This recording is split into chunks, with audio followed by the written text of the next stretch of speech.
Have you ever been followed by a stranger? Yes. The clock on the library tower read 7:55 a.m., and I was already counting the minutes until lunch. I walked with a spring in my step, my bright pink headphones blasting a pop song I knew all the words to. I was passing the old cemetery, the part with the wrought iron fence and the creepy, weeping angel statues when the music didn't quite drown out a faint, rhythmic crunch behind me. I didn't turn around. I just knew. He wasn't like the other pedestrians, the ones hurrying with coffee or walking their dogs. This man wore a heavy, dark trench coat that seemed out of place in the mild morning and a hat pulled low. He wasn't rushing. He was simply matching my pace, step for measured step. About 30 feet back, I didn't even slow down. I dropped my backpack, kicked off my shoes, and yanked hard on the metal handle. It gave. I squeezed through the narrow gap and tumbled into the dim, dusty refuse room of the apartment complex. Just as I landed, I heard the loud, heavy thud of the man's shoes stopping abruptly in the alley. I held my breath. I didn't dare move. A moment later, a pair of dark, polished shoes appeared in the narrow space beneath the bottom of the door.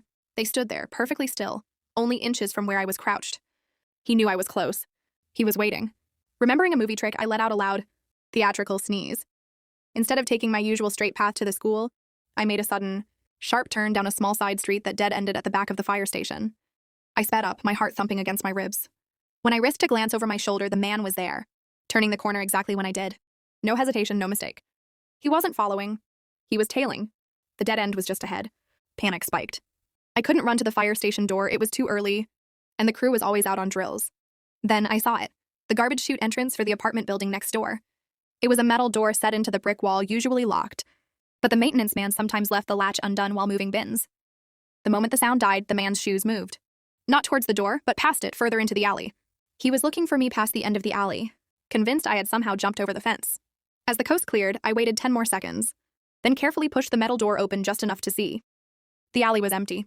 I grabbed my backpack and shoes, slipped out, and ran toward the school, feeling a strange mix of terror and triumph. I made it just as the second bell rang, my secret agent training officially a success. I decided to test him.